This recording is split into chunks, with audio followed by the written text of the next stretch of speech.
Baik, terima kasih Bapak Ibu sekalian. Sudah jam 9.06 dan alhamdulillah inspirator kita sudah bergabung, Pak Guntur Subagja dan Pak Anwar Sadat. Baik, kita mulai. Bismillahirrahmanirrahim. Assalamualaikum warahmatullahi wabarakatuh. Alhamdulillah, puji syukur kepada Allah SWT. Pagi ini kita bisa bertemu lagi di Inspirasi Bisnis Intani yang ke-10 dan luar biasa di kesempatan ini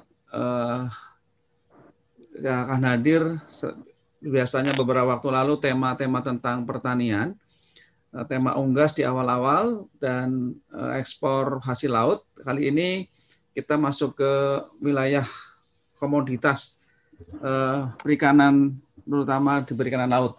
Dan inspirasi pagi ini kita sudah menghadirkan inspirator bisnis kita, beliau Pak Anwar Sadat, yang kebetulan kami mengenalnya, beliau sangat sebagai tokoh di Sukabumi, khususnya di wilayah selatan ya.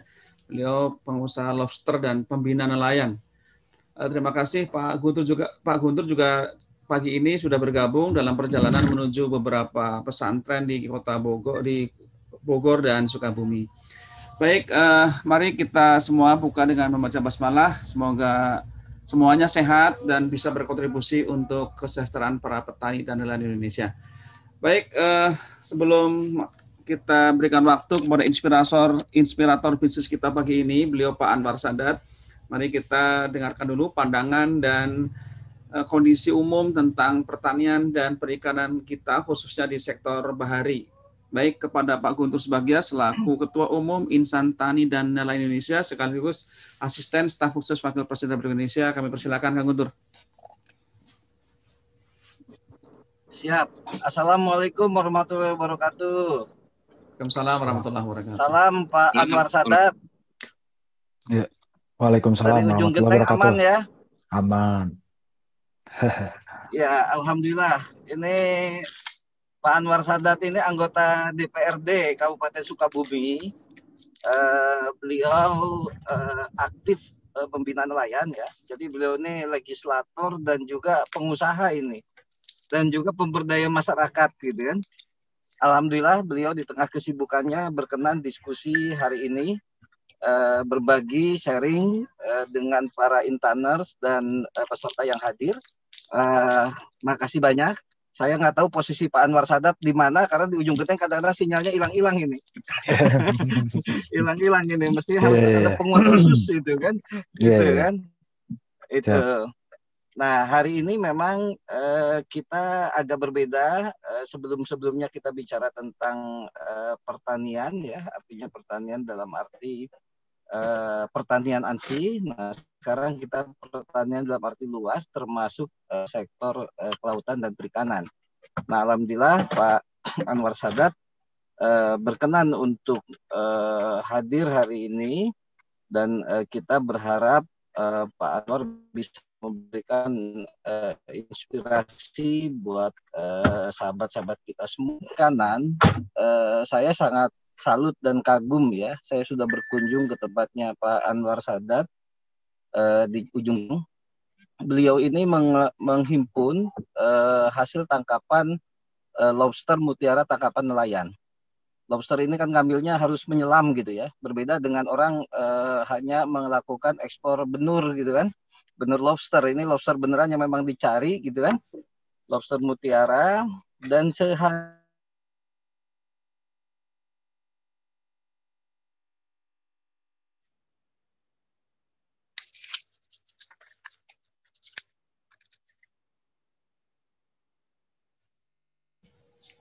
Kang Guntur di unmute itu Kang Guntur. Termute. Ya. Oke. Nah, jadi tangkapan nelayan yang dikelola atau dibina oleh Pak Anwar ini bisa mencapai 1 ton per hari. Ini hal yang luar biasa ya. Yang luar biasa, dan beliau mengkonekkan ke pasar ekspor sehingga nelayan rantai penjualannya itu menjadi pendek. Jadi dari nelayan dikelola Pak Anwar kemudian ke ekspor gitu. Nah, dengan begitu tentu nilai tambah bagi nelayan menjadi lebih baik. Nah, kedua, sebagai wakil rakyat, beliau juga concern bagaimana memberdayakan nelayan. Makanya beliau tetap, walaupun kantor DPRD-nya di tengah kota di Kabupaten Sukabumi. Beliau tetap tinggal di sekitar nelayan di ujung genteng, dan ini menjadi satu mungkin model ya bagaimana para politisi atau anggota dewan ke depan seharusnya sudah memiliki konstituen dan masyarakat yang dibinanya secara langsung. Ini yang menarik. Nah, secara umum sektor perikanan adalah satu-satunya sektor bagian dari sektor pertanian yang sekarang tumbuhnya sangat tinggi. Kemarin dalam akumulasi setahun itu sektor perikanan di atas 15% ya kenaikan ekspornya, dan ini sangat menarik. Indonesia memiliki yang sangat luas, tinggal bagaimana kita bisa mengembangkan sektor-sektor ini secara strategis dan bisa mengintegrasikan antara produksi yang dilakukan oleh nelayan ini dalam hal ikan tangkap ya dengan pasarnya.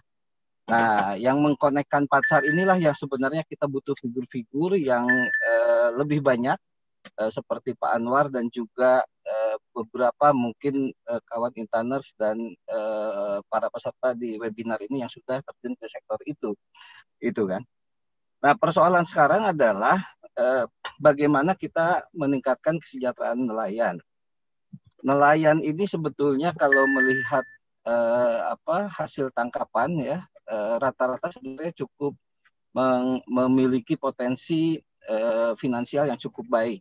Cuma ada sisi lain. Nah, mungkin ini juga PR nanti Pak Anwar Sadat tentang budaya atau culture nelayan itu sendiri. Kalau nelayan-nelayan di Pantura yang kita dengar gitu kan, biasanya sehabis melaut menghabiskan seluruh pendapatannya gitu kan untuk ya hiduplah poya-poya, setelah itu kembali melaut mencari ikan. Nah, mungkin selain aspek bisnis, aspek budaya, aspek kultur dan kemudian sikap dan kehidupan nelayan perlu kita perhatikan sehingga mereka bisa mengelola kehidupannya lebih baik. Saya mungkin ngasih saja Mas Sigit, nanti kalau ada dia berikutnya boleh nanti saya share lagi.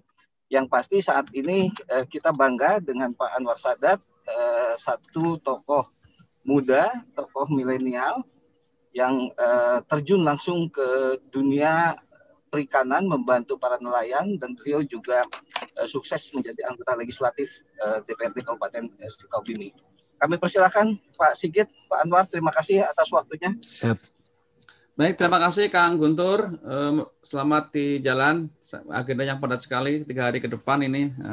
Mudah-mudahan insya Allah bisa ketemu Pak Anwar di Sukabumi ini. Siang ini Pak Anwar sekarang posisi di Sukabumi. Baik, terima kasih Bapak Ibu sekalian. Terima kasih. Sebelum kita ke Pak Anwar, saya sapa dulu para partisipan pagi ini. Alhamdulillah sudah bergabung dari ujung timur ke ujung barat, juga ada yang dari Pantura, tadi dari Pati ada, dari Kerawang juga ada, dari Gunung Kidul, Pantai Selatan juga sudah bergabung. Terima kasih, selamat bergabung rekan-rekan semuanya. Pagi ini kita akan membahas tentang bagaimana seluk-beluk kondisi nelayan, pendampingan nelayan, dan salah satunya komoditas spesial kita adalah lobster. Lobster ini memang terkenal dan banyak yang membahasnya, mungkin juga belum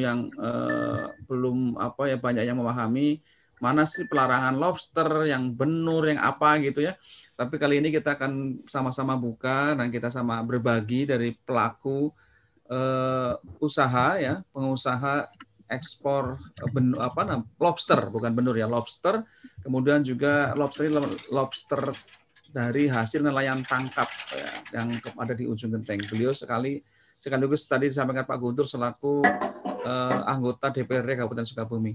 Baik, kita sapa dulu Pak Anwar Sadat. Assalamualaikum Pak Anwar. Waalaikumsalam warahmatullahi wabarakatuh. Sehat ya, terima kasih sudah bergabung dan berbagi inspirasi. Ini sudah lebih dari 70 insan tani dan nelayan Indonesia. Tadi Pak Guntur selaku Ketua Umum sudah memberikan sambutannya, dan kali ini siap menerima sharing inspirasi usaha lobster dari Pak Anwar. Silakan Pak Anwar.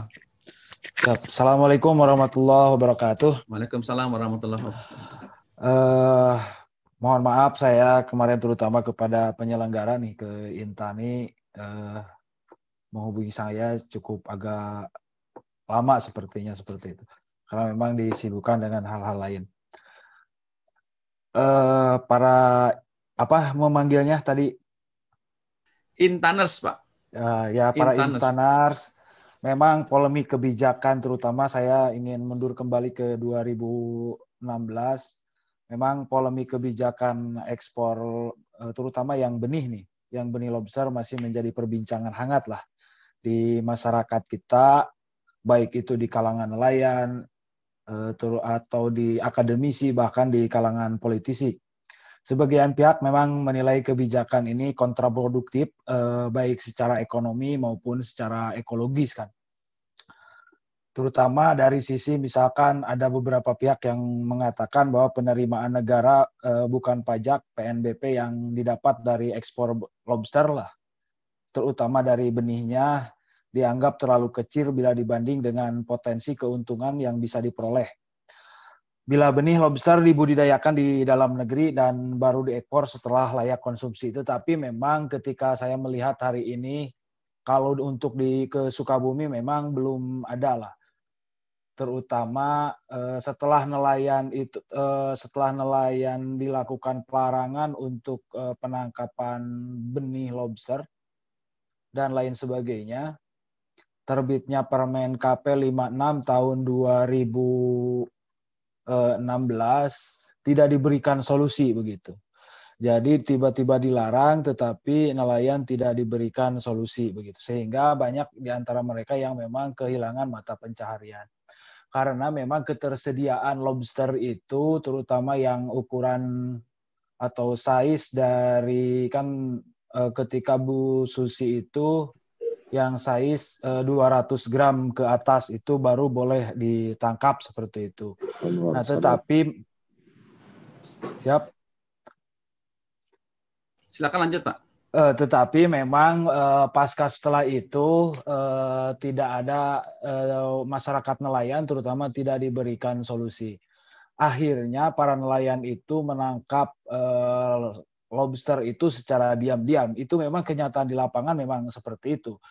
Dilakukan secara diam-diam dan memang sangat beresiko. Sehingga nelayan itu hari ini seperti apa ya, banyak yang dikejar-kejar lah, bahkan yang sudah sampai ke proses hukum dan lain sebagainya pun itu sudah banyak lah. Saya juga sering terjadi bentrok bahkan di Sukabumi antara aparat penegak hukum dengan nelayan seperti itu. Tentunya hal itu mungkin ke depan, terutama setelah menteri yang baru lah. Setelah menteri yang baru ada kebijakan-kebijakan yang memang harus diberikan solusi. Tetapi memang solusi-solusi tersebut jangan sampai seperti ini karena memang terkadang pemerintah itu memberikan solusi hasil kajiannya itu di suatu tempat sehingga dalam hal penerapan kebijakannya itu disamaratakan lah. Misalkan mereka melakukan kajian atau bahkan mungkin sama sekali tidak melakukan kajian seperti itu di daerah A, tetapi untuk pelaksanaannya itu ke seluruh kabupaten kota seperti itu. Padahal kan kondisi laut kita berbeda antara Sukabumi dengan Pantura kan berbeda seperti itu. Salah satu contoh misalkan dalam tempo waktu dulu lah, terkadang bantuan-bantuan dari pemerintah itu tidak terpakai oleh nelayan karena memang desain perahu misalkan ban kapal lah, desainnya misalkan desain ban lah dipakai di Sukabumi gitu, nggak bisa itu seperti itu. Akhirnya ya tidak terpakai, terbengkalai. Bahkan KJA yang banyak juga yang terbengkalai seperti itu karena memang minimnya kajian awal seperti itu. Nah, kenapa demikian? Memang kalau kita analogikan, memang sebelum melakukan kajian itu penyakitnya itu seperti apa begitu. Belum bisa penyakitnya apa, tiba udah gitu. Misalkan lah kalau kita kan sakitnya itu tiba-tiba pemerintah diberi itu adalah sakit kepala sehingga sampai hari ini tidak sembuh-sembuh seperti itu. kadang ini kadang. Nah, terus yang selanjutnya memang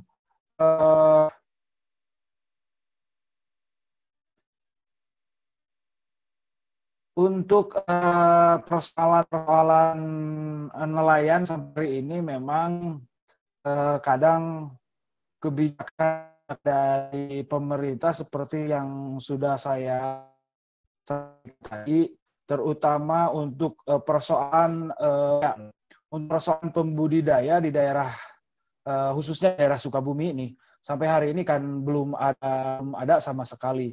Walaupun kemarin peraturan Menteri nomor 12 tahun 2020 kalau memang itu dilaksanakan secara ideal itu sudah lebih bisa mengakomodir harapan-harapan para nelayan. Tetapi memang dalam aplikasinya kan terlalu berburu-buru seperti itu. Nah, itu terus yang selanjutnya ini berkaitan dengan persoalan pembinaan nelayan. Berkaitan dengan pembinaan nelayan, memang untuk lobster ini tidak datang setiap musim lah atau setiap bulan, karena kadang-kadang bulan ini keluarnya itu adalah ukuran seperti ini, bulan berikutnya ukuran seperti ini, atau bahkan bulan ini bisa keluar itu ukurannya dari jenis A lah, jenis negara misalnya. Memang jenis-jenis ini hari ini memang ada untuk lobster itu, untuk lobster yang ukuran 100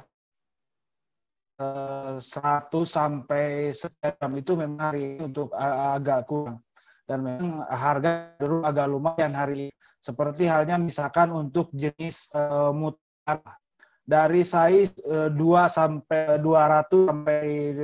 300 gram itu di angka Rp500, dan untuk size 300 sampai 500 gram itu Rp580.000, dan size 5 sampai 6 itu 880, size 6 sampai 1 kilo lah ini. Itu Rp1.000.000, dan size 15 1,3 sampai 1, itu terkadang berbeda-beda tergantung si eksportir. Nah, untuk jenis pasir, untuk jenis pasir itu 5 misalkan bisa sampai 600, untuk size 2 sampai 5 itu 600, untuk size 2 sampai 5 bisa 1,5 itu Rp1.000. Dan kemudian ya ini untuk jenis jenis paling murah ini biasanya untuk 10 up itu Rp320.000, untuk size 5 sampai 10 Rp450, untuk size 2 sampai 5 Rp340. Dan jenis lainnya. Nah, memang ketika memang melihat harga ini tidak sehebat dulu, dan memang para pengusaha lobster ini baik itu ataupun nelayan memang tidak nelayannya pun tidak sejahtera waktu yang lalu lah. Jadi hari ini memang usaha di lobster ini tidak semenjikan dulu lah. Terus untuk persoalan pembinaan nelayan, memang terkadang hari pun para nelayan itu memang ketika mereka diajari oleh kita tentang bagaimana kelestarian laut, kelestarian alam, memang mereka dibilang lah, jangan ajari kami bagaimana melestarikan laut, karena saya itu katanya hidup dari laut. Jadi saya sudah tahu bagaimana melestarikan laut. Tinggal mungkin hari ini pembinaan dari pihak pemerintah, dari lembaga-lembaga yang memang konsen di bidang itu. Seperti halnya misalkan hari ini Sukabumi itu dengan panjang pesisir pantainya itu 117 km. Nah, hari ini memang untuk persoalan yang tercantum di Permen KP nomor 12 tahun 2020 untuk budidaya hari ini sama sekali belum terwujud adanya budidaya. Makanya hari ini sampai dengan persoalan yang terjadi di Kementerian KKP itu memang betul adanya, budidayanya belum ada, tetapi ekspor sudah begitu berjalan sangat luar biasa. Memang untuk budidayanya belum ada lah semua.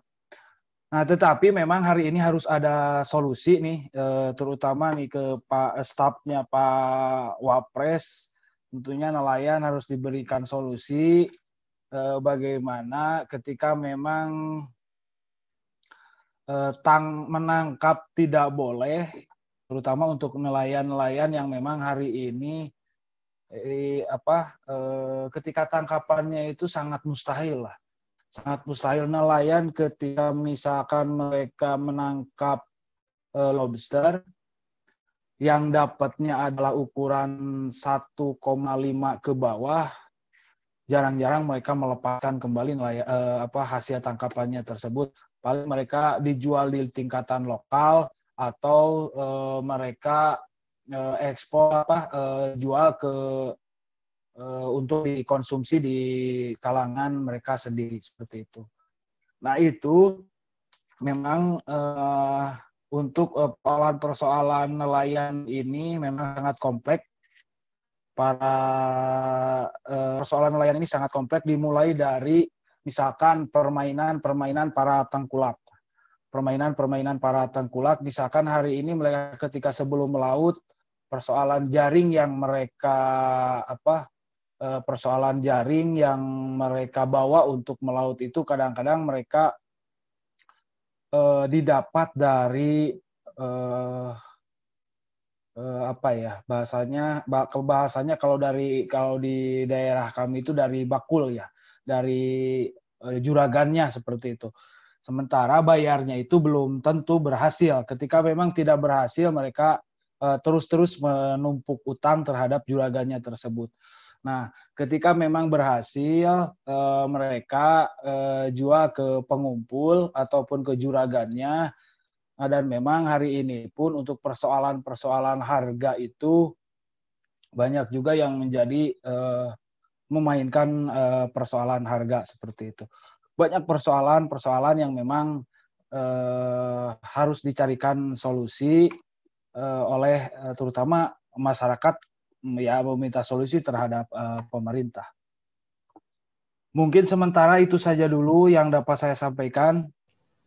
Kalau ada hal-hal yang memang perlu dijelaskan kembali, halo? Ya, silakan Pak. Memang ketika ada hal-hal yang memang harus saya sampaikan kembali, saya siap untuk menyampaikan, terutama bila ada pertanyaan-pertanyaan dari peserta yang hadir hari ini. Itu saja sementara. Terima kasih. Assalamualaikum warahmatullahi wabarakatuh. Waalaikumsalam warahmatullahi wabarakatuh. Baik Pak Anwar, ini sudah banyak yang menyapa, hadir dari Tual, dari Flores, dari Riau, banyak sekali hadir ya. Kemudian sebelum ke para partisipan Pak Anwar, bisa Bapak jelaskan bagaimana prosesnya ya dari nelayan sampai ke ekspor tuh prosesnya, tahapan-tahapannya seperti apa Pak Anwar? Nah, pertama memang si nelayan itu kan menangkap lobster biasanya ada yang mayoritas perginya itu di sore hari dengan membawa jaring.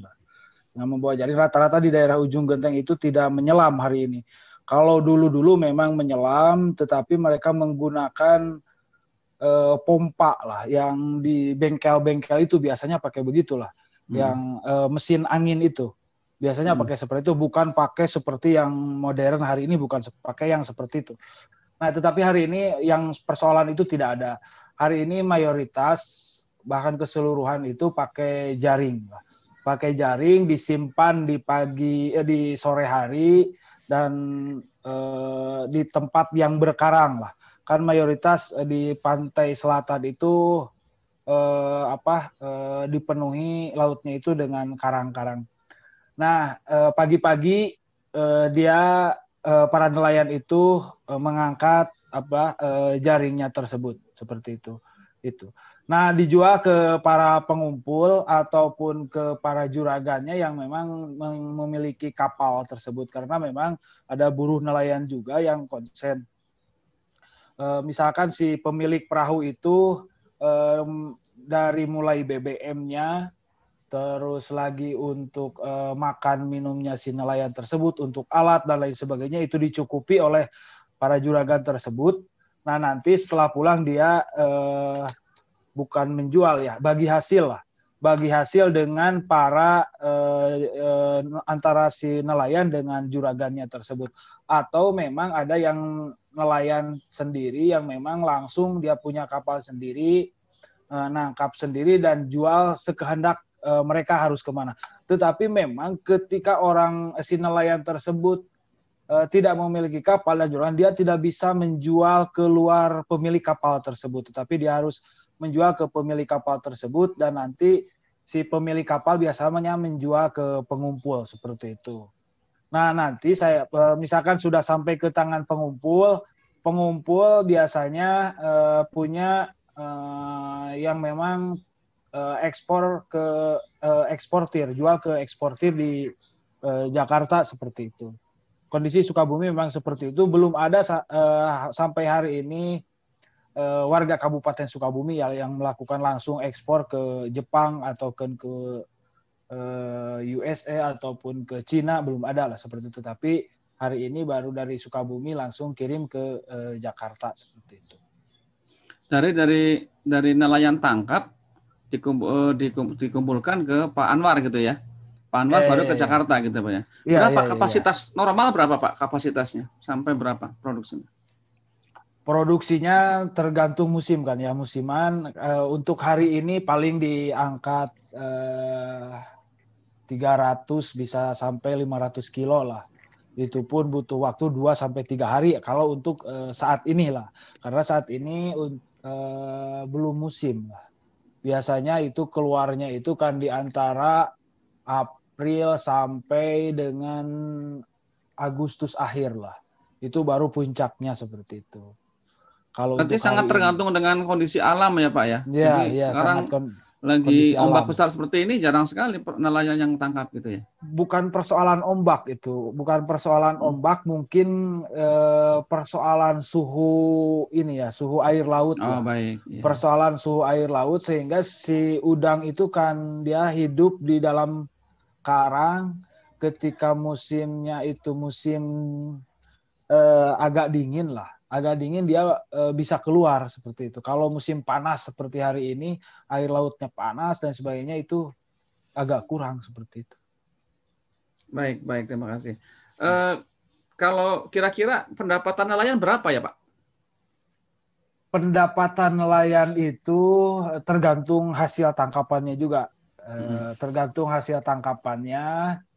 Cuma biasanya kalau misalkan, dan itu tergantung si pemilik kapal juga lah.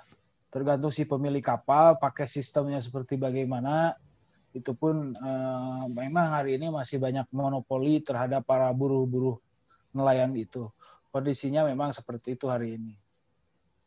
Baik, terima kasih Pak Anwar. Ini dan hari sekali. Dan untuk hari ini terutama memang kan yang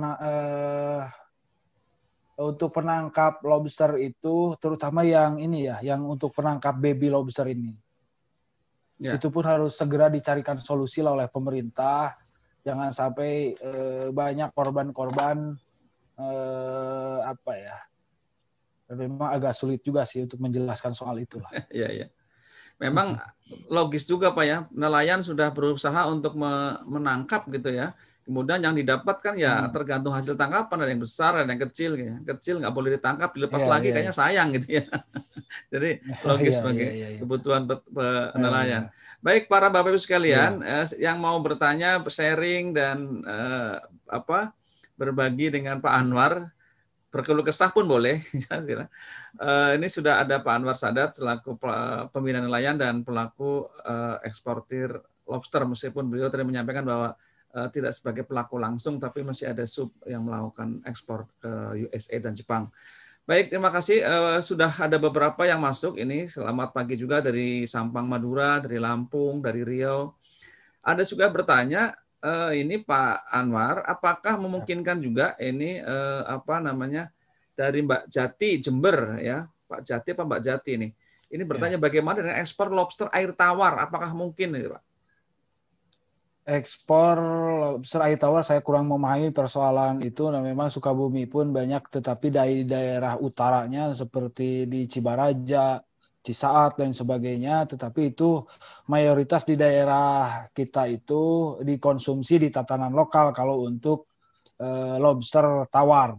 Kalau untuk lobster tawar, kalau untuk lobster laut kan langsung ekspor seperti itu, jarang dikonsumsi di lokal, kecuali yang memang yang kondisinya mati.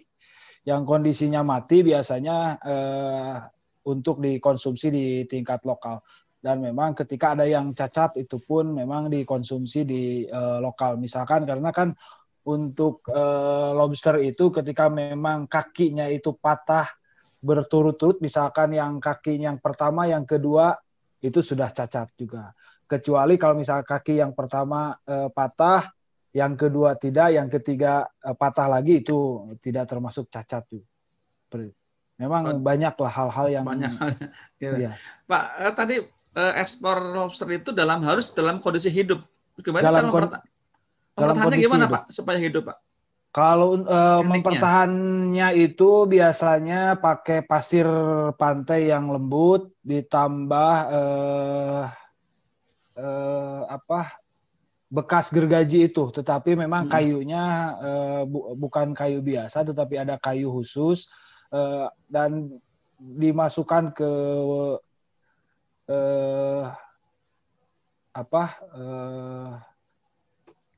paketannya itu dalam bentuk ini Pak, dikasih itu juga es, tetapi esnya sudah dikemas juga, sehingga tidak bocor begitu. Di botol lah, pakai botol, terus lagi dibungkus, ditaruh di tumpukan lobster itu. Itu bisa berapa jam Pak bertahan itu? 24 jam juga bisa itu Pak. 24 jam ya. Berarti harus cepat Pak ya. Iya. Sukabumi. Pak, kalau Bapak kan saya lihat di tempat Pak Anwar ada beberapa penampungan, kolam-kolam penampungan Pak ya. Itu pakai air laut berarti Pak? Itu pakai air laut. Air laut ya. Iya. Dari penampungan baru dikemas. Iya. Baru dikirim ke Jakarta. 3 hari sekali itu Pak ya? Ya, tergantung pendapatan begitu. Tergantung pendapatan, misalkan kalau hari ini kita dapatnya banyak, langsung kita kirim. Kecuali kalau misalkan pendapatan kita agak sedikit, ya bisa dikumpulkan dulu sampai lumayan banyak begitu. Karena kan kita berarti ongkos juga Pak. Iya betul Pak. Lumayan biasa tuh ujung genteng tuh. Baik Bapak Ibu sekalian, ini sudah tambah bergabung lagi, sudah hampir mencapai angka 100 ya, dari Lampung, dari Wajo, dari Jambi, dari Bogor. Perlu silakan Bapak Ibu sekalian yang ingin sharing, yang ingin bertanya, raise hand boleh, menulis di kolom chat juga boleh. Silakan Bapak Ibu bisa bertanya ke Pak Anwar Sadat ini, bisa berbagi. Bisa jadi ini teman-teman yang dari Riau, dari Pak Muhammad, beliau dari mahasiswa Pasca Sarjana Perikanan Universitas Riau. Ya, menyimak hadir, jangan cuma menyimak Pak, ini mahasiswa Pasca Sarjana, tadi banyak sekali kondisi yang dihadapi Pak Anwar Sadat, mungkin ada yang akan dibagikan, di-sharing Pak Muhammad dari Riau. Oh ini dari Pak, ada nih Pak di DKP, Pak Dede, silakan Pak, sampaikan di unmute, silakan Pak langsung Pak Dede. Assalamualaikum warahmatullahi wabarakatuh. Waalaikumsalam warahmatullahi wabarakatuh. Pak, sampaikan Pak Dede Sumendar, dari mana Pak Dede? Mohon maaf bisa nggak saya buka gambar, karena saya buka itunya videonya biasanya sinyalnya menjadi berbagi ya Pak. Kenalan aja dulu Pak, dari mana Pak DKP? Luar biasa Pak Intani ini. Ya. Saya dari DKP Jabar Pak, kebetulan saya teknis. Dan saya juga penghargaan yang tinggi untuk Pak Guntur Pak, yang selalu membawa halo.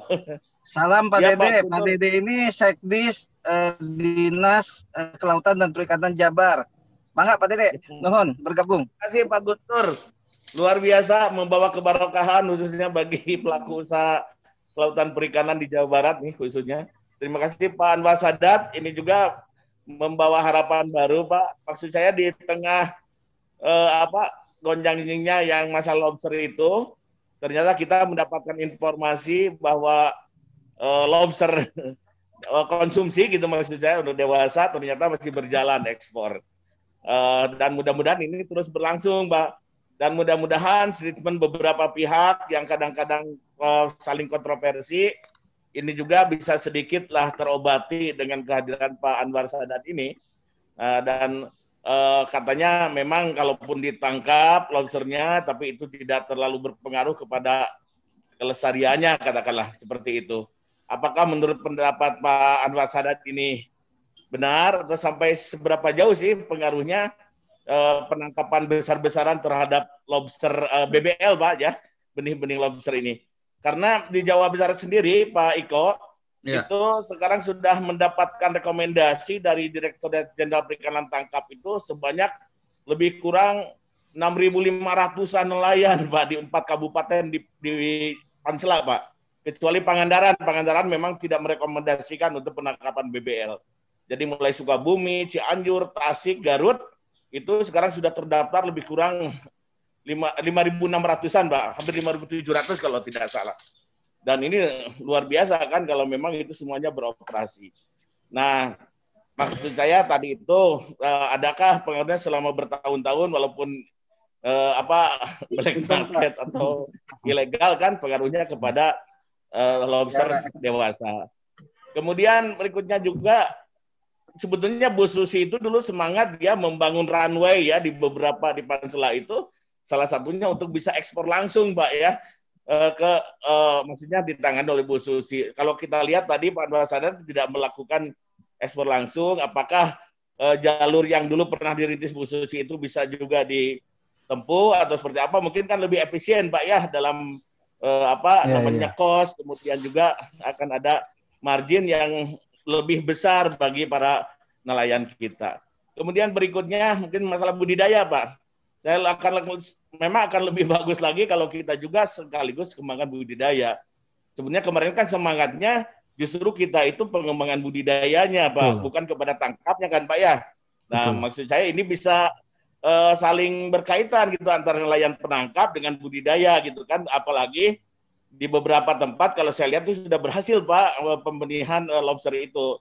Misalnya kalau ada pasukannya Pak Anwar Sadat ini menangkap lobster yang bertelur kan, bisa itu diindikan ke hatchery, kemudian bisa sebagian dibudidayakan, kemudian sebagian juga dilepas liarkan kan gitu hasilnya, Pak. Tapi sekarang Pak Iko dan Pak Guntur ini dari sekian pembudidaya itu baru 1, Pak, yang mengajukan izin untuk lokasi, Pak. Kalau izin lokasi budidaya kan kaitan dengan RZ PPP3K, Pak, ya, rencana zonasi wilayah pesisir. Baru 1 aja yang ada di Girimukti itu, Pak, yang diinisiasi oleh HNSI katakanlah ya, ada kooperasinya apa itu di situ. Jadi mudah-mudahan ini juga bisa lebih berkembang ke tempat lain. Jadi saya berharap mungkin Pak Anwar Sadat menjadi inisiator juga, Pak. Artinya dengan budidaya kan margin terbesarnya akan diperoleh oleh nelayan-nelayan kita, maksud saya, untuk pelaku usaha kita. Nah, itu aja mungkin. Terima kasih Pak Anwar Sadat, Pak Iko, dan juga Pak Guntur. Terima kasih. Barokallah. Terima kasih. Assalamualaikum. Atur nuhun, Pak Dede. Atur nuhun sharing dan masukan-masukannya serta informasi terbarunya, Pak Dede. Terima kasih, Pak Dede. Ini seru ini. Ya, jadi tantangan di budidaya. Ada lagi tadi ada pelarangan dari peraturan menteri sebelumnya, tapi Pak Anwar masih bisa mengekspor. Meskipun nggak tahu ekspor beneran apa enggak, soalnya Pak Anwar langsung ke pengumpul di Jakarta. Baik Pak Anwar, atau nanti Kang Guntur memberikan pandangan. Pak Anwar silakan ditanggapi. Pertama tadi berkaitan apa yang disampaikan oleh Pak Sekdis, memang hari ini kondisi untuk di Sukabumi betul untuk budidaya itu belum ada sama sekali. Nah, persoalan penangkapan apakah ada pengaruhnya terhadap untuk penangkapan besar-besaran benih lobster? Memang ketika dilihat sampai hari ini kan yang hidup di alam secara ketika memang tidak ditangkap pun ini persoalan dari nelayan nih. Ketika memang baby lobster ini tidak ditangkap pun itu akan menjadi santapan ikan yang lebih besar seperti itu. Memang kehidupan baby lobster itu hanya sekitaran 1% lah yang hidup lanjut membesar seperti itu. Tetapi untuk yang sisanya itu akan jadi makanan ikan-ikan yang lain seperti itu. Tetapi memang persoalannya pun itu pun perlu penelitian kembali.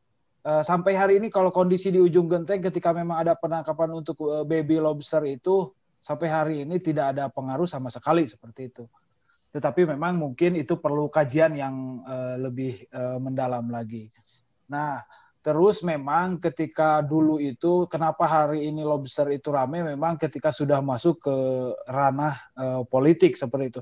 Karena terkadang image ataupun narasi yang dibangun oleh kadang-kadang mohon maaf ini oleh kementerian tertentu lah, terutama di Twitternya dan lain sebagainya lah. Nah, kadang-kadang kan orang yang belum paham, orang yang bukan orang pantai, bukan nelayan yang nggak paham, diberikan pemahaman oleh orang-orang tertentu yang memang punya kepentingan, akhirnya bahwa wah orang ini orang hebat sudah menyelamatkan begini-begini, padahal kondisi di lapangan nggak seperti itu begitu. Terkadang tidak melihat kenyataan yang ada seperti itu. Memang perlu kajian-kajian terlebih dahulu. Nah, terus yang selanjutnya tadi saya mudah-mudahan nih Pak Sekdis Jawa Barat Sukabumi bisa disupport untuk budidaya lobster ke depan. Semangatnya para nelayan khususnya yang ada di Sukabumi itu untuk budidaya sangat luar biasa, tetapi memang perlu pembinaan dari pemerintah. Jangan sampai ini dilarang, setelah dilarang kan nelayan itu simpel sih mereka ngomong. Saya itu butuh untuk anak sekolah, saya butuh untuk istri melahirkan, saya butuh untuk makan besok. Ketika saya tidak berusaha misalkan untuk sampai hari ini berjalan Pak, untuk baby lobster itu berjalan. Hari ini ilegal. Mereka sembunyi-sembunyi dan kemarin pun ada kejadian lah 3 hari yang lalu, 4 hari yang lalu ada yang ditangkap lagi dan itu sudah sering lah. Nggak tahu sudah berapa orang yang sudah dipenjara para nelayan dan lain sebagainya. Kan khawatir juga begitu mereka menangkap, mengumpulkan, tiba-tiba masuk penjara. Ya, sepertilah kondisinya. Itu mungkin sementara. Ya, bagaimana Pak Dede? Ini ya, Pak. Memang si Malakau betul, Pak. Yeah, jadi menurut saya memang tadi itu pendekatan tetap budidaya itu yang harus kita dorong, Pak. Dan salah satu harapan serta harapan ini melalui Pak Guntur, Pak. Karena beliau itu rajin membawa CSR, Pak. Jadi mungkin Pak Guntur titip ini untuk infrastrukturnya, katakanlah ya, untuk sarana budidaya lobster, untuk sebagai percontohan, mungkin Pak Anwar Sadat nanti sebagai komandannya, itu kan bisa japungnya, katakanlah ya. Nah, kemudian ini bisa juga dikomunikasikan dengan kementerian. Sebetulnya kan KKP juga ada Bansarpras, tapi tahun ini tidak ada untuk Jawa Barat, adanya difokuskan di Lombok kalau nggak salah Pak ya.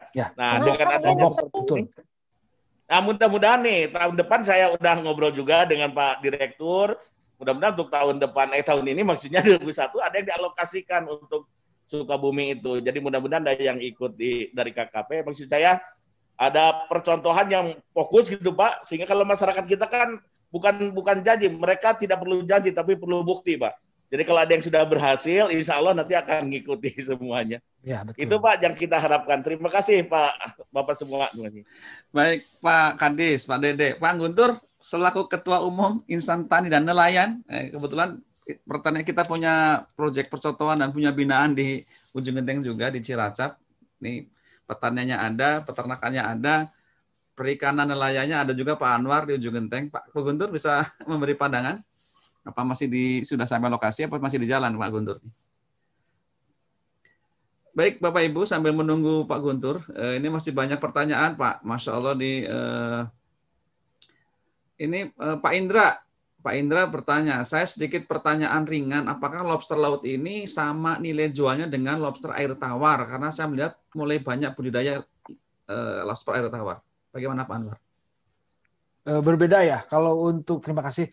Kalau untuk lobster air tawar itu harganya ya di angka paling 60.000, 30.000 lah. Berbeda dengan lobster air laut lah begitu.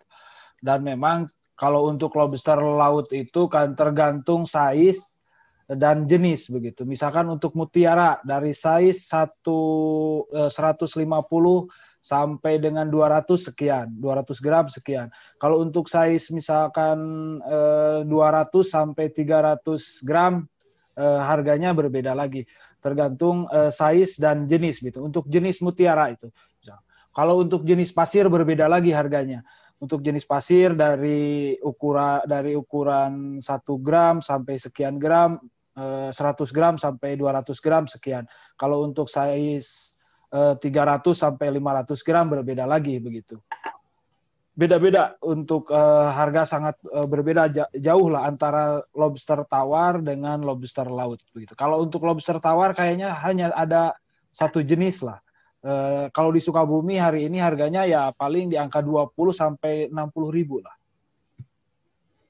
Baik, ya tentu sepertinya sih dari kondisinya memang lebih eksotis untuk lobster air laut ya. Air gitu. laut ya. Betul, apalagi di resto-resto tuh loh harganya udah besar sekali. Baik, sebelum saya lanjutkan ke pertanyaan berikut, tadi Pak Muhammad dari Pascasarjana Universitas Riau ingin berbagi juga. Silakan saya kasih kesempatan Pak Muhammad. Pak Muhammad sudah monitor tadi? Ya, silakan Pak. Ya, ini ada tantangan budidaya nih Pak Muhammad. Silakan Pak. Ya. Seperti yang kita ketahui. Maaf, videonya bisa ditampilkan Pak Muhammad? Oh, sebentar. Ya, silakan Pak. Assalamualaikum warahmatullahi wabarakatuh. Assalamualaikum warahmatullahi wabarakatuh. Seperti yang kita ketahui di perairan khususnya Riau itu khususnya lobster air laut itu tidak ada, dan khususnya lobster air tawar itu memang belum terlalu banyak yang membudidayakan. Jadi pertanyaan saya, apakah lobster air tawar ini bisa ekspor sehingga meningkatkan daya ekonomi masyarakat khususnya Riau? Dan jelas perikanan di Riau ini belum terlalu tinggi tingkat untuk pemasaran ekspornya, khususnya di lobster air tawar. Bagaimana tips untuk menangani masalah itu? Terima kasih.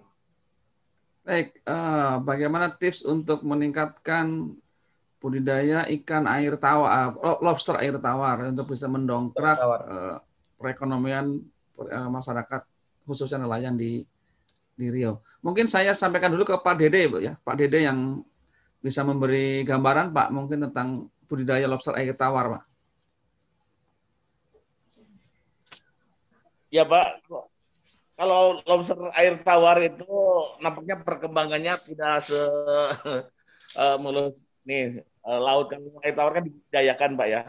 Dan tadi itu sudah disampaikan oleh Pak Anwar Sada juga bahwa dari segi harga juga memang lobster air tawar tidak tinggi, paling sekitar 60.000, 70.000 kan gitu Pak ya. Dan memang stoknya juga sangat terbatas. Dan di dalam rantai pasarnya juga nampaknya agak sedikit abu-abu Pak kaitan dengan itu. Jadi banyak yang ketika membudidayakan, ketika mau pemasarannya ini agak kesulitan. Jadi itu mungkin yang dihadapi oleh lobster air tawar. Jadi perkembangannya tidak terlalu gebiar Pak di Jawa Barat ini khususnya. Terima kasih Pak. Terima kasih Pak Dede. Mungkin itu Pak Muhammad ya tentang peluang lobster air tawar. Di sini juga banyak rekan-rekan dari KKP, Kementerian Kelautan dan Perikanan, mungkin bisa juga untuk bergabung memberikan pandangannya dan share-nya. Tapi sebelumnya saya juga mau bertanya untuk membacakan pertanyaan ini dari Mbak Diah Ayu. Mbak Diah Ayu ya.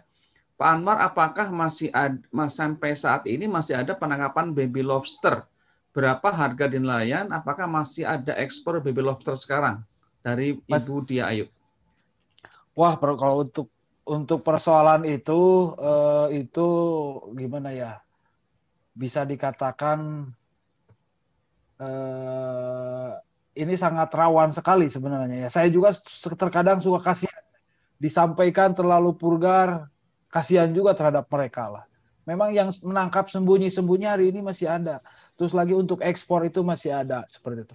Dan memang untuk harganya biasanya nih yang saya tahu lah, untuk harga itu di angka berbeda dengan dulu. Kalau dulu untuk jenis mutiara itu bisa sampai 90.000 per ekor.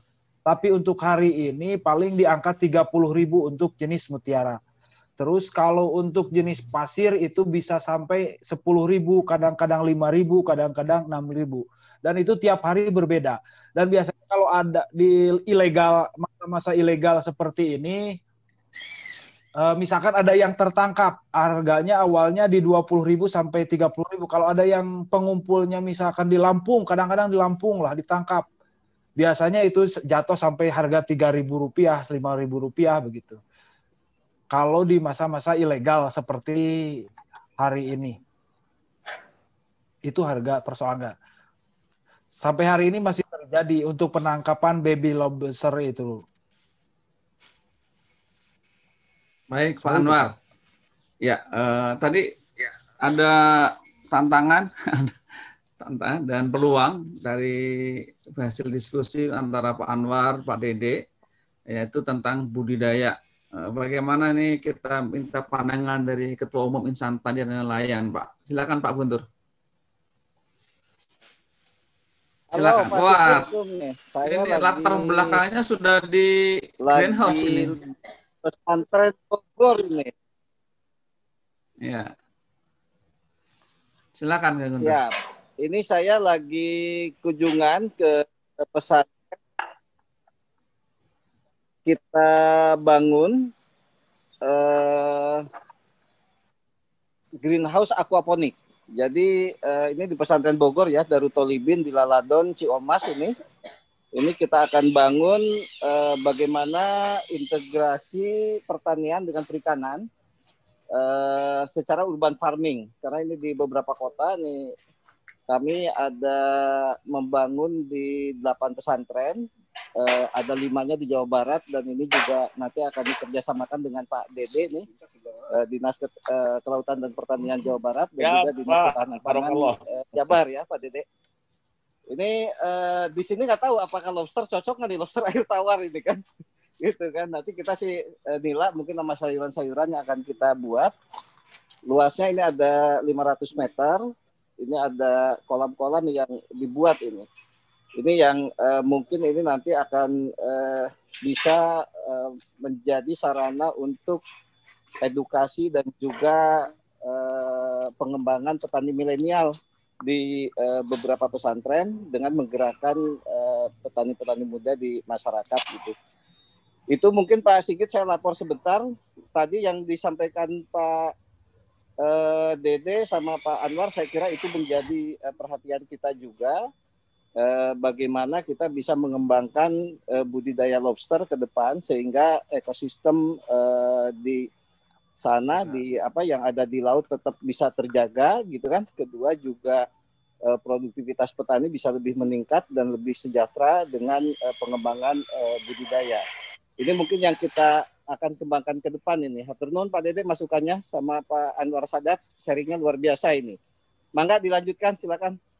Baik, terima kasih Kang Guntur. Ini beliau lagi monitoring ya, berkunjung di salah satu pesantren di Darut Tolibin di Bogor dan pengembangan aquaponik, Pak. Aquaponik, iya baik. Kami tunggu-tunggu itu. Jadi nanti Pak Guntur kita angkat sebagai Bapak Aquaponik. Iya tuh. Baik, ini ada pertanyaan berikutnya dari Kang Nana Sujana Gaido. Mau bertanya bagaimana dari Kementerian Perikanan bisa bantu untuk store yang besar sekiranya bisa menampung ikan dan lobster untuk hasil tangkapan. Kalau boleh di Binuangen dan Bayah sangat membutuhkan cold storage tersebut. Nah, ini mungkin yang bisa menjawab teman-teman dari kementerian. Mudah-mudahan bisa diakomodir. Pak, kemudian ini dari Pak Ibrahim Hamdani bertanya, Assalamualaikum, Waalaikumsalam, izin bertanya, diizinkan Pak, ya. Pak Anwar, perkenalkan, nama saya Pak Ibrahim dari Newsco ID, Bandung Barat, Jawa Barat. Tertarik dengan pernyataan Bapak tentang adanya sejumlah nelayan yang berurusan dengan aparat penegak hukum akibat penangkapan benih lobster dan menjualnya secara diam-diam. Diam-diam menjual gitu Pak ya. Mohon dijelaskan lebih lagi Pak. Nah ini tadi sudah sampaikan tidak terlalu vulgar barangkali Pak ya. Nanti Bapak langsung kontak beliau langsung aja. Menurut Bapak apakah memang budidaya lobster di Indonesia ini biayanya sangat mahal? Karena kabarnya pakan lobster juga masih sebagian impor bahan bakunya. Ya, sehingga budidaya lobster dari benih sampai dewasa cukup mahal. Begitu Pak pertanyaannya dari Pak Ibrahim. Silakan Pak Anwar. Ya, kalau untuk persoalan tadi mungkin seperti yang sudah saya disampaikan tadi oleh moderator. Terus yang selanjutnya tadi berkaitan dengan pakan ya. Sampai hari ini justru kalau untuk di Sukabumi belum ada sama sekali yang memang konsen untuk budidaya seperti itu. Dan memang minimnya kajian atau penelitian bagaimana di Indonesia ini atau di Sukabumi itu khususnya untuk budidaya lobster tersebut, apakah pakannya jenis apa atau untuk agar cepat besar seperti itu, sampai hari ini belum ada di wilayah kita khususnya di Sukabumi ini. Sehingga memang kenapa gitu justru Vietnam, Thailand bisa seperti itu, kenapa Indonesia sampai hari ini belum bisa seperti itu. Malah justru ketika hari ini yang memang beruntung itu seperti negara Singapura misalkan. Mereka hanya disinggahi, para pengusaha baby lobster kan ada yang singgah juga di Singapura. Mereka tidak memiliki laut, tidak memiliki baby lobsternya, tapi dari sisi keuntungannya mereka dapat begitu. Karena sebelum ke Vietnam, info yang saya terima memang singgah dulu di sana seperti itu. Sehingga mereka mendapatkan keuntungan juga. Memang untuk persoalan lobster ini gimana ya, cukup luar biasa lah, cukup luar biasa ketika memang konsen di situ seperti itu. Itu mungkin barangkali kalau untuk persoalan tadi menanyakan berkaitan yang nelayan menangkap secara diam-diam dan ekspornya seperti bagaimana dan sebagainya, itu mungkin bisa langsung investigasi ke lapangan seperti itu. Iya, betul. Sepakat ya. Mohon izin, silakan Pak. Boleh nggak? Boleh Pak. Izin, Pak Anwar. Tadi kan Pak Anwar bilang belum ada satupun yang budidaya di Sukabumi. Hanya Pak. Ini kami informasikan itu di pantai di Loji itu di Girimukti Pak ya. Itu kan sudah ada satu koperasi di situ yang budidaya japungnya sudah ada. Jadi mohon juga mungkin Pak Anwar sambil ke Pelabuhan Ratu Pak, lihat apakah itu kan Deputi Menkomar juga pernah ke situ, para teman kemudian Kadis kami juga ke situ Pak. Jangan, apakah sekarang masih berlangsung gitu, maksud saya sudah tidak ada apa itu. Nah, itu dua minggu lalu juga masih ada, Pak. Iya, kadang-kadang kan teman-teman begini Pak, yang di lapangan itu kadang-kadang ketika ada dari pihak pemerintah ada lah. Ada, gitu. Sudah pulang nggak ada lagi, seperti itulah.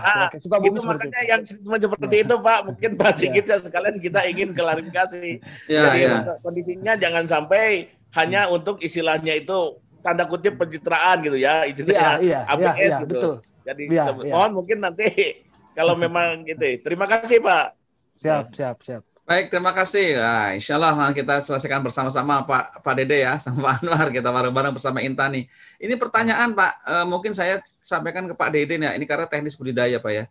Ini dari Pak Indra, pertanyaannya begini Pak, untuk lobster air laut, apakah bisa dibudidayakan di daerah yang jauh dari pantai seperti di Kabupaten Bandung? Kedua, jika bisa, yang lebih cocok itu lobster mutiara atau pasir. Kemudian bagaimana triks dan tipsnya? Saya mau belajar kemana Pak? Gitu ya. Berapa lama nih budidaya lobster laut ini Pak? Dari lahir sampai bisa dijual. Pak Dede mohon dijawab Pak. Ini dari Bandung Barat ya, dari Bandung Pak. Pada prinsipnya kan budidaya itu adalah proses rekayasa Pak ya. Manipulasi manipulasi yang kita lakukan untuk biar komoditi yang kita budidayakan itu berkembang. Jadi pada prinsipnya dimanapun juga bisa, hanya permasalahannya kalau air laut ya harus siap air lautnya kan gitu Pak ya. Seperti itu. Kalau Bandung memang dikenal tidak memiliki laut. Ada juga laut Bandung lautan api kan Pak, atau lautan asmara di Bandung. Saya pikir bisa-bisa saja karena asal mampu menyediakan air laut dengan menciptakan ekosistem yang hampir sama dengan di laut kan ya, seperti itu Pak pada prinsipnya. Nah, hanya mungkin saya terus terang belum membaca kajian-kajian seperti apa gitu untung ruginya. Maksud saya berapa lamanya yang dikembangkan yang jauh dari pantai. Secara prinsip ekonomis kan efisiensi jelas mungkin lebih efisiensi memang di daerah pantai kan ya, artinya di laut itu sendiri Pak. Itu jadi adaptasinya tidak sulit, tapi pada prinsipnya saya yakin bisa Pak, walaupun jauh dari itu aja mungkin Pak. Terima kasih. Ya betul. Ya menambahkan ya Pak. Silakan Pak. Memang saya pun pernah mencoba begitu dibuatkan keramba biasa di laut gitu dengan makanannya dari ikan rucah. Memang kondisinya itu kalau dari sisi ukuran dan berat itu memang lumayan lah, ketika 3 bulan itu ada peningkatan. Cuma persoalannya kan untuk lobster ini adalah kanibal, bisa memakan saudaranya sendiri seperti itu. Itu yang menjadi persoalan seperti itu. Memang kalau untuk pertumbuhan ada lah, hanya dikasih ikan sisa-sisa ikan pun memang itu ada pertumbuhannya ada. Terus lagi dari sisi beratnya itu misalkan kan kadang-kadang lobster itu ada yang gede tetapi beratnya berkurang seperti itu. Tetapi ini ukurannya bertambah, terus lagi beratnya juga bertambah seperti itu. Itulah. Tetapi memang kanibal kan kadang-kadang jadi memakan saudaranya sendiri, itulah. Bisa seperti itu. Iya. Tetapi saya simpan di laut seperti itu, bukan di kondisi seperti tadi di Bandung. Mungkin kalau untuk daerah Bandung, untuk saya rasa persoalan biayanya itu akan lebih tinggi, Pak ya. Lebih tinggi karena ngambil air laut dan lain sebagainya. Kalau pengalaman Pak Anwar sendiri itu Pak, ini kan rumah Bapak dekat laut tapi juga nggak di pinggir pantai ya. Itu untuk sebagai kolam penampung itu diperlukan berapa liter air laut Pak itu Pak? Kalau untuk penampungan itu bisa sampai 10.000. 10 sampai 20.000 liter itu di penampungan sebelum ekspor. Karena memang kalau kita terlalu lama ditampung juga, pihak yang eksportir itu kadang-kadang disangka kita itu lobster itu hasil ini terlihat seperti hasil budidaya begitu. Karena kan untuk yang harga itu harga yang dari alami dan harga dari budidaya berbeda seperti itu Pak. Bahkan si pihak eksportir kadang-kadang ada yang tidak mau menerima dari hasil budidaya seperti itu. Karena cenderung dari sisi warna dan lain sebagainya itu berbeda dengan yang dari alam seperti itu. Kalau memang kondisinya kan kita ditampung di bak semen seperti itu ya, air lautnya berbeda kalau misalkan budidaya langsung di alam seperti itu. Ya, ada yang penampungan, ada yang keramba. Jadi memang luar biasa nih. Baik, ini Pak dari Hendri Sonjaya dari DKP Jabar juga, beliau berpendapat bahwa walaupun dilarang, ekspor benih lobster atau ilegal melalui berbagai jalur tetap berjalan. Ya, jadi meskipun dilarang, jalurnya beberapa tetap berjalan. Perlu solusi yang komprehensif sebelum kapasitas budidaya lobster di Indonesia seperti di Vietnam. Ya, semoga Direktorat Jenderal Perikanan Budidaya KKP bersinergi dengan DKP se-Indonesia beserta semua stakeholder bisa kembangkan budidaya lobster laut di Indonesia. Wah, ini sangat setuju nih pendapatnya Pak ya. Insya Allah Insan Tani dan lain Indonesia siap bekerjasama dengan DKP, Pak Dede dan tim juga dengan KKP. Kebetulan kita juga bersama-sama di masyarakat agromaritim sehingga mudah-mudahan bisa mewujudkan dengan yang lebih baik dan lebih ada solusi bersamanya. Baik, Bapak Ibu sekalian, ya ini sedikit masukan, minta saran sedikit Pak ya untuk diadakan webinar part 2 ya, membahas tips untuk lobster air laut bisa diekspor dan pendalaman ilmu khusus budidaya lobster air laut di keramba jaring apung. keramba jaring apung tadi Pak Anwar Sadat sudah menyampaikan ya dengan keramba-keramba di pinggir pantai di laut. Baik. Bapak Ibu sekalian silakan yang masih mau bertanya. Kita masih ada waktu sekitar 20 menit karena untuk inspirasi bisnis kali ini kita agak lebih dipercepat karena ada satu hal. Bapak Ibu sekalian silakan yang mau bertanya dan jangan lupa kita nanti di penghujung kita akan ada persilakan mengisi absen dan bisa mendapatkan e-sertifikat. Baik, Bapak sekalian, masih ada lagi pertanyaan, silakan raise hand atau ingin berpendapat. Nanti teman-teman dari KKP yang bergabung di sini silakan bisa berpendapat. Ini ada lagi pertanyaan ini Pak. Waduh, banyak nih. Tertarik untuk budidaya lobster air laut, namun karena kendala wilayah saya jauh dari pantai, sehingga saya buat budidaya lobster air tawar yang harga jualnya di pasaran untuk 50 gram rata-rata 100 sampai 120 ribu. Insya Allah Pak ya, ke depan bisa ini. Dari Pak Fajar Dwi Cahya, untuk ekspor bagaimana Pak ya untuk mendapat untuk ekspor bagaimana caranya? Gimana Pak teknik mengekspornya Pak Anwar? Tadi Pak Anwar sudah menyampaikan beliau masih punya pihak yang pengekspornya.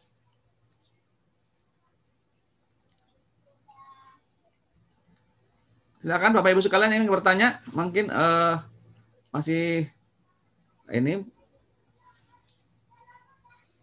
mendapat bayarnya ya bagaimana? Nah, ini Pak pertanyaannya bagaimana cara mendapatkan bayarnya Pak? Bisa punya pengalaman Pak, bagaimana dulu Bapak bisa ketemu dengan bayarnya? Untuk bayar ekspor lobster ya? Iya. Wah, banyak itu di Jakarta yang nyari-nyari sampai ke daerah juga banyak gitu.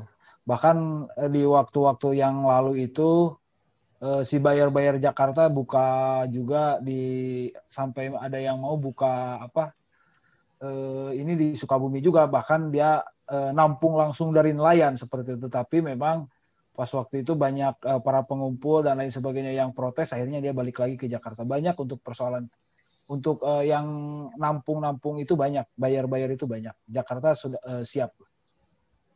Baik Pak. Berikutnya, untuk pembesaran, kira-kira berapa ukuran lobster yang tepat untuk bisa dijual ya lebih efisien? Kalau misalkan dalam tempo waktu yang dekat-dekat seperti ini kan untuk di permen yang baru itu bahwa yang boleh ekspor itu dari 150 gram. Ngambilnya berarti dari yang 100 gram.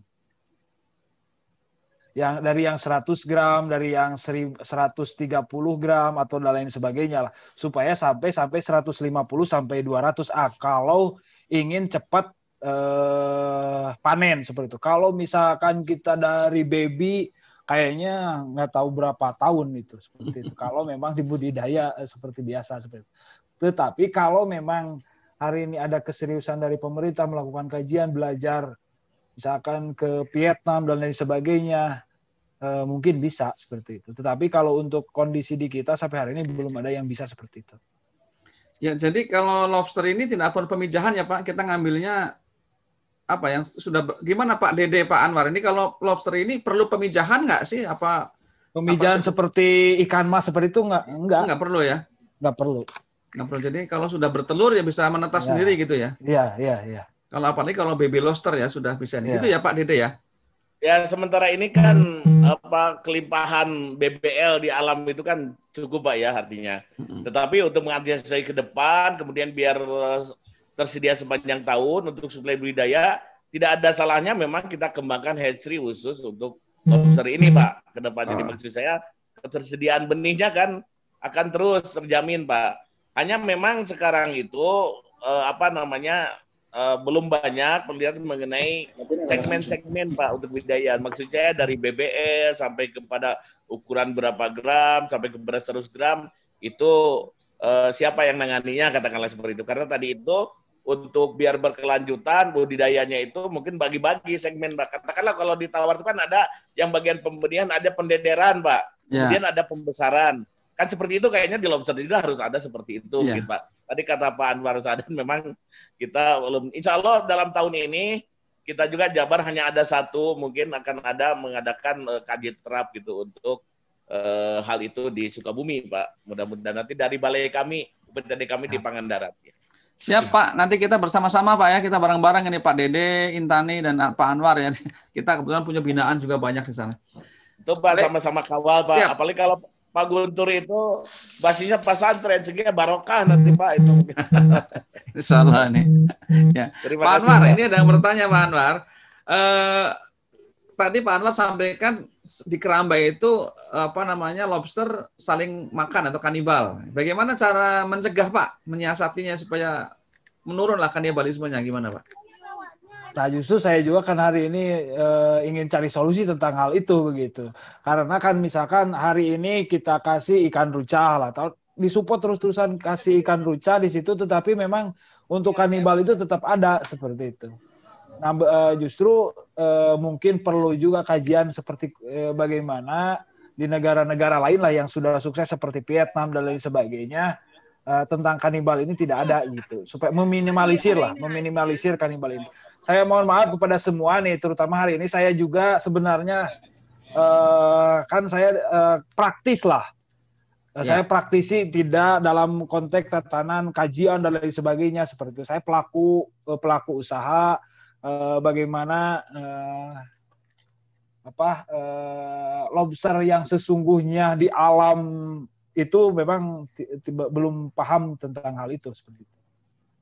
Ya betul, sepakat Pak Anwar, karena Pak Anwar memang pelaku bagaimana menampung dan khususnya yang kita garis kalau misalkan tadi juga hanya pembinaan itu paling karena saya di legislator kadang-kadang ya ada nelayan yang ditangkap Pak, saya minta tolong keluarganya ya hanya seperti itulah.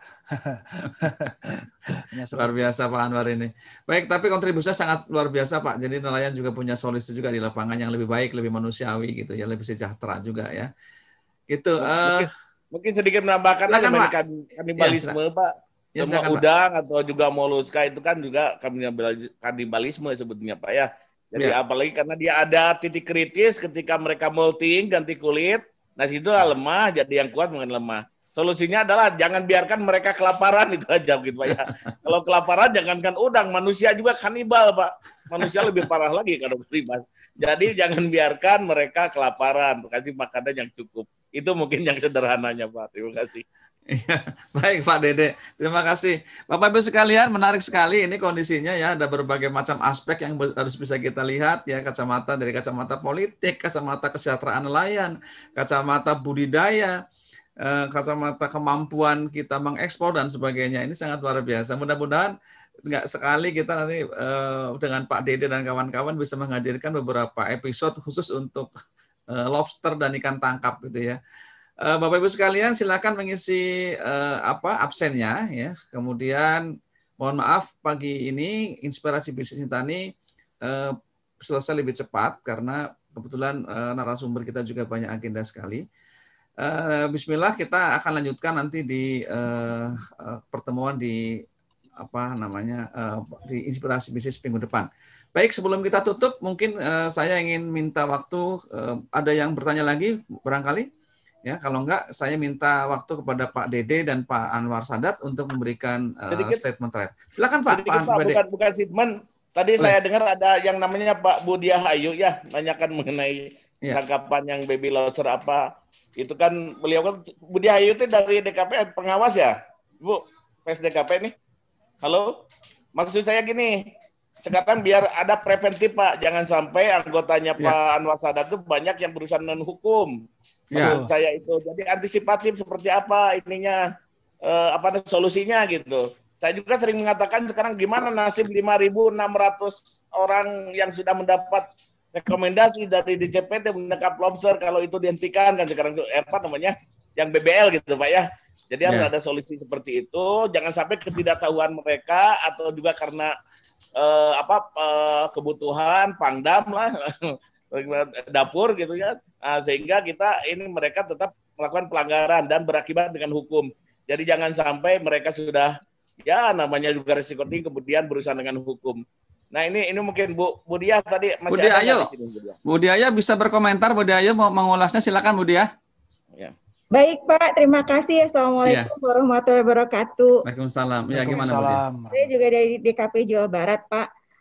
Memang saat ini kan ada surat edaran untuk menghentikan sementara penangkapan baby lobster ya Pak, dan juga ekspornya. Tapi kalaupun penangkapan masih dilakukan boleh selama itu untuk budidaya begitu. Kalau dari informasi itu kemarin kan di Sukabumi katanya ada empat itu ya Pak yang sudah dapat izin pembudidaya. Tapi saya belum tahu apakah mereka benar-benar pembudidaya atau hanya sekedar mengumpulkan saja begitu baby lobster yang ada untuk sementara sebelum dikirim diekspor gitu Pak. Jadi mohon, memang saat ini sudah ada surat edarannya juga dari Kadis KP Sukabumi untuk tidak menangkap lobster dulu Pak, baby sebelum masuk lobster. Terima kasih. Silakan Pak Anwar, ini ada Budiah nih. Jangan menangkap dulu yang baby, tapi kalau namanya lepas jaring dapatnya baby gimana gitu Pak? Gimana Bu Dia? Baik tadi, Pak, bisa dilaporkan saja Pak. Kalau memang mati dilaporkan saja. Kalaupun hidup dilepaskan lagi gitu Pak. Kalau mati dilaporkan berapa yang tertangkap. Tapi kalau hidup dilepaskan kembali Pak, gitu Pak. Itu yang. Kalau yang mati dilaporkan, aduh turut terlanjur masuk perut gitu Bu Dia. Kan nggak mungkin Pak, kalau baby lobster kecil sekali kayaknya nggak mungkin kalau masuk perut, kecuali mau jadi rempeyek kali ya Pak ya. Ya itu peyek super kan spesial itu dari. Kecuali itu Pak. Terlalu kecil sekali. Seru baik Pak. Gimana ya, Pak Anwar? Betul. Memang surat edaran dari Kadis Kelautan, dari Dinas Kelautan dan Perikanan Kabupaten sudah sampai ke para baik itu rukun nelayan, HNSI dan lain sebagainya sudah sampai. Tetapi memang kondisi nelayan itu tahulah bagaimana keadaan nelayan lahnya. Watak nelayan seperti bagaimana, kadang-kadang kepolisian pun ketika di demo, saya lebih enak di demo mahasiswa, di demo para buruh daripada di demo nelayan seperti itu kan. Nah, karena kan karakternya sudah berbeda. Kadang-kadang tidak, ketika melaut itu antara orang tua dengan anak itu ketika dilautkan, bahasa dari sisi bahasa pun sudah begitulah kalau untuk nelayan ya. Nah, terus memang saya mohon ini Bu, saya sudah sering lah mendengar keluh kesah mereka, terutama yang kena persoalan hukum. Memang kalau dari sisi kalau dari sisi keuntungan ya nggak terlalu begitu banyak sih kalau dari si nelayannya itu sendiri lah. Tetapi kalau sudah ke ranah hukum memang tidak ada sama sekali, misalkan penampungnya dan lain sebagainya tidak ada mau yang bertanggung jawab, terutama soal-soal keluarga. Tadi saya setuju apa yang disampaikan oleh Pak Dede, tindakan preventif itu lebih baik lah ke depan, bagaimana carikan solusi si nelayan-nelayan terutama para penangkap baby lobster ini. Sampai hari ini masih berjalan. Kecuali memang kan yang dilarang itu memang baby ya. Baby sampai dengan ukuran 150 gram. Kalau yang 150 ke atas, 150 up sampai hari ini kan masih tetap berjalan dan ekspor pun masih tetap berlangsung seperti itu. Ya, nanti anggotanya Pak Anwar daripada demo-demo, ajak demo masak saja Pak, masak lobster gitu kan lebih menguntungkan. Ajak Pak polisinya makan lobster, aman sudah. Ini seperti pernyataan Pak Polisi Pak Kapolri baru ya, bahwa Polantas aja nggak usah nilang, tapi lebih banyak pendekatan preventif dan edukasi bagaimana taat lalu lintas. Jadi Budiah gitu ya, nanti preventif banyak-banyak gitu, jangan ditangkap-tangkap dulu kata Pak Anwar. Baik, Pak Guntur silakan. Ekonomi Pak, sekarang kita pemulihan ekonomi, kalau dari situ ekonomi masyarakat bisa pulih, ya kenapa tidak lah gitu. Makasih Pak. Baik, terima kasih Budia, Pak Dede, Pak Anwar, Kang Guntur. Mungkin dari sesi terakhir, silakan saya minta dulu dari Pak Guntur dulu beri ulasan ya, kayaknya lebih seru Pak Guntur nih. Silakan Pak Guntur. Siap, Kang Sigit, Pak Dede, Pak Anwar Sadat. Mohon maaf saya tadi agak on off ya ikutnya. Saya melihat ada beberapa catatan yang perlu menjadi perhatian ya, baik itu pemerintah ataupun kita. Di satu sisi, nasib nelayan kita ini kan memang masih tertinggal dari segi ekonomi. Jadi ketika mereka menghadapi sejumlah aturan-aturan yang ditetapkan oleh pemerintah, baik di pusat maupun di daerah, kita seharusnya ya memikirkan apa sih yang harus mereka lakukan sehingga pendapatan merekanya tidak berkurang. Ini yang ini. Nah, kedua, yang perlu kita edukasi juga adalah para pengusahanya yang menerima hasil tangkapan. Jadi kalau pasarnya tidak ada, artinya tidak diserap, itu otomatis mereka juga tidak akan mengambil tangkapan yang di luar ketentuan tadi, gitu kan? Di bawah 150 atau yang baby lobster, gitu kan? Ini. Nah, ini yang perlu kita edukasi. Nah, yang pasti jangan sampai ada satu aturan yang memang tujuannya baik untuk keberlanjutan sumber daya laut kita, tapi di sisi lain tidak memberikan solusi untuk nelayan itu sendiri, gitu kan? Jadi ini nih yang penting, mungkin ini PR kita bersama, ini baik pemerintah di pusat maupun daerah, termasuk organisasi seperti kami, tugasnya mengedukasi dan juga beri alternatifnya supaya mereka berpendapatan cukup baik, bahkan lebih baik, gitu kan? Nah, yang terjadi yang muncul hanya larangannya yang mereka berusaha diadakan dengan aturan hukum, tetapi memunculkan implikasi konflik di masyarakat, di sosial. Nah, ini PR kita bersama, mungkin yang perlu kita pikirin Pak Sigit dan kawan-kawan yang lain. Nah, yang kedua adalah bagaimana edukasi kepada nelayan itu juga dilakukan kepada generasi-generasi penerus nelayan. Artinya anak-anak muda, milenial yang mendapatkan edukasi yang lebih baik, gitu kan? Sehingga mereka bisa melanjutkan apa yang dilakukan para orang tuanya dengan istilahnya menata tangkapan dengan lebih baik. Baik itu dari sisi kualitas maupun dari sisi ketentuan yang berlaku tidak dilanggar. Kita sepakat sama-sama aturan hukum kita tegakkan, cuma dalam menghadapi masyarakat di tengah pandemi COVID ini, daya beli masyarakat termasuk nelayan juga kan mengalami penaikan. Nah, signifikansi nelayan dengan pendapatan ekspor ini kita belum tahu hasil penggunaannya, memang ada signifikansi nelayan menjadi lebih baik di saat di tengah pandemi ekspor ikan dan juga sektor pertanian meningkat cukup baik. Mungkin catatan saya itu saja, Mas Sigit, Pak Anwar sama Pak Dede, kalau ada tambahan dan masukan. Baik, Kang Guntur, ini makin menarik diskusi kita pada siang hari ini. Mungkin ada komentar dari Pak Dede atau Mas Thomas, Mas Thomas nih, Mas Thomas juga masyarakat mau memberikan pandangan. Ini kelihatannya makin seru. Pak Dede, silakan Pak Dede. Kemudian ya, nanti ke Budia Ayu, baru ke Pak Anwar Sadat. Silakan. Kami sangat berharap konsep korporasi, Pak ya, korporasi pelaku usaha dalam hal ini nelayan atau budidaya ini bisa segera terwujud. Dan Pak Guntur adalah maestronya untuk korporasi, Pak. Jadi maksud saya secara khusus, Pak, mungkin nanti melalui channel ini, melalui Pak Sigit nanti ada khusus bagaimana biar bargaining position dari nelayan, pembudidaya, khususnya lobster ini benar-benar gitu bisa terwujud lebih meningkat lagi, Pak. Jadi kepastian mengenai pasar dan harga. Kalau sekarang kan masih fluktuatif.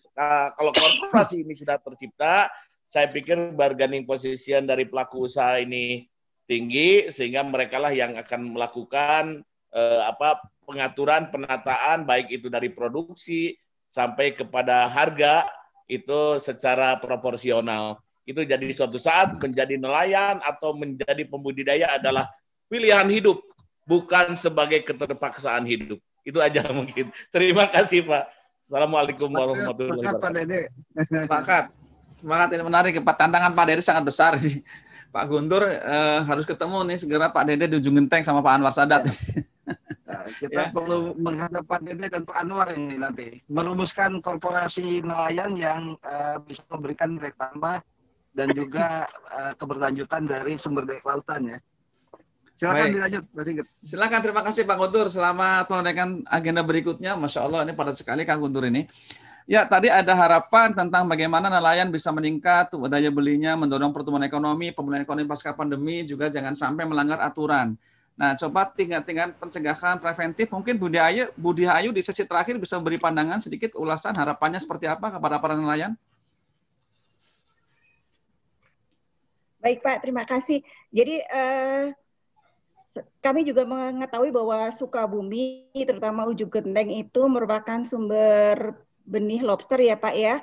Jadi kami harapkan mudah-mudahan Pak Anwar Sadat ini juga bisa mengembangkan. Kalau mungkin saat ini dari baby itu belum bisa Pak untuk dibudidayakan, minimal yang dari 150 gram ke atas lah Pak untuk bisa dibesarkan di KJA atau mungkin di bak-bak penampungan ya Pak. Di beberapa tempat di Ujung Genteng itu sudah ada bak-bak penampungan untuk lobster, itu untuk bisa pembesaran. Jadi dijualnya itu setelah ukuran besar Pak gitu Pak. Jadi mungkin juga dari dinas, dari Pak Dede khususnya kita dari Dinas Kelautan Perikanan bisa dikembangkan usaha untuk pengembangan KJA lobster Pak, karena memang lobster kita cukup banyak begitu Pak, benihnya cukup banyak.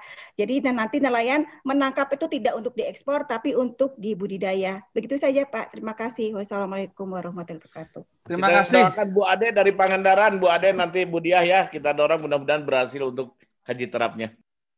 Siap. Ini pokoknya saya minta Kang Guntur untuk segera agendakan dengan Pak Dede, Bu Diah gitu ya, ke Pangandaran atau ke Sukabumi Ujung Genteng nih. Gitu ya. Siap. Baik. Kayaknya Maret kita ke Ujung Genteng deh Kang Guntur, kayaknya Pak Anwar sepertinya kita agenda Maret ke Ujung Genteng. Iya, karena pas panen. Agenda karena panen juga. Kalau di sana kan bisa beberapa pengembangan selain lobster, mungkin ke depan sidat, Pak. Sambil ngintip penyu bertelur kan. Baik. Saya sudah ikut melepas penyu Pak Dede di sana. Alhamdulillah Pak. Tapi betul Pak, itu dilepas Pak. Saya menyaksikan sendiri dilepas, tidak dibawa pulang Pak. Iya Pak. Nanti ketemu lagi 20 tahun lagi tuh penyunya kembali ke pantai itu. Ya. Nanti di tagging mudah-mudahan nanti ada nama Pak Guntur di situ penyunya. Baik, terima kasih Bapak Ibu sekalian. Luar biasa, mohon maaf kita sesi ini tidak bisa sampai jam 11 ya, karena ada agenda yang sangat tidak bisa ditinggalkan. Juga beliau Pak Anwar luar biasa juga. Silakan Pak Anwar, tadi sudah ada pandangan dari Pak Guntur, dari Pak Dede dan dari Bu Diah Ayu selaku ya tadi harapan untuk pencegahan dan meningkatkan nilai tambah dan produksi di tingkat nelayan. Silakan Pak Anwar. Ya, terima kasih. Pertama-tama mungkin saya mengapresiasi kepada sahabat-sahabat semua yang telah mengundang saya ke acara ini. Yang terakhir mungkin dari saya, pertama ketika memang ada peraturan-peraturan tertentu yang dikeluarkan oleh kementerian ataupun pihak-pihak terkait yang lainnya, terutama dalam hal pelarangan-pelarangan tertentu sampai hari ini, terutama masyarakat nelayan, belum ketika ada pelarangan tetapi tidak diberikan solusi lain, baik itu dari sisi untuk support untuk budidaya atau hal-hal lainnya, sampai hari ini kan belum ada seperti itu. Memang ada beberapa solusi seperti yang sudah tadi saya sampaikan, adalah salah satunya adalah budidaya. Yang pertama mungkin selain hal itu segera harus ada capacity building SDM masyarakat pantai, terutama asesmen, bahkan bila perlu ada pendampingan tertentu ke para nelayan-nelayan, jangan dibiarkan seperti hari ini seperti itu. Terus saya melihat memang di pemberitaan dan lain sebagainya banyak KJA yang hari ini terbengkalai di daerah lain lah. Apa salahnya ketika memang hal itu misalkan dipindah ke Sukabumi, dari bantuan-bantuan pemerintah yang mangkrak di wilayah lain kan untuk KJA hari ini banyak lah. Tetapi hari ini untuk tingkat produktivitasnya belum ada, seperti bahkan tidak dimanfaatkan oleh daerah tersebut. Bila perlu ya kita, apa salahnya kita bawa ke Sukabumi seperti itu. Mungkin itu saja saya terutama nih untuk ke Bu Diah ya Bu. Saya mohon ini terutama para nelayan lah, saya titip kalau bisa lakukan tindakan-tindakan preventif, karena kadang-kadang saya pun agak malas ketika memang ada nelayan yang sudah berurusan dengan hukum, tapi keluarganya tetap minta ini itu, kadang-kadang kalau nggak dibantu gimana, dibantu juga gimana, seperti itu. Saya mohon agar tindakan preventif lebih diutamakan seperti itu. Itu saja, terima kasih. Assalamualaikum warahmatullahi wabarakatuh.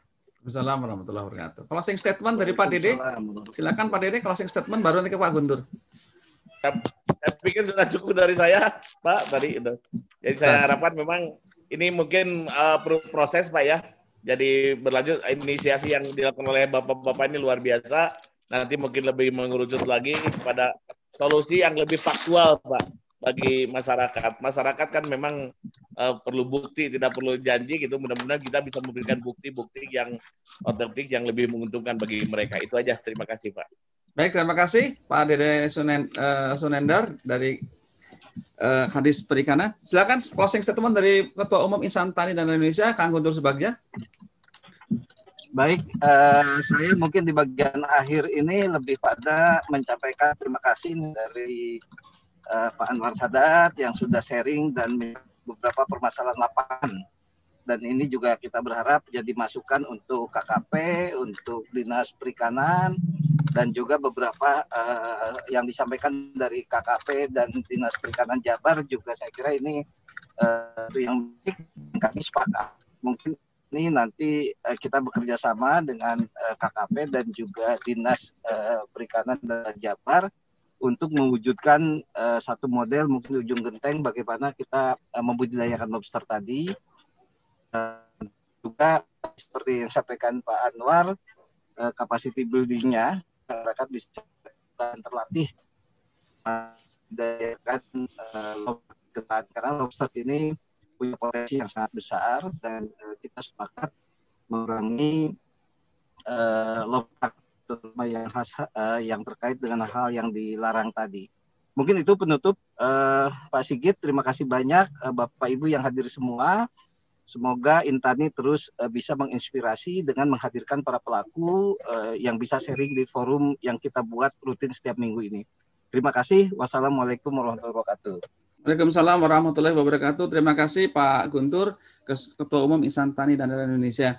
Baik Bapak Ibu sekalian, tuntas sudah sesi inspirasi bisnis Intani pada pagi hari ini. Terima kasih sekali saya sampaikan spesial untuk para partisipan yang hadir dari ujung timur sampai ujung barat.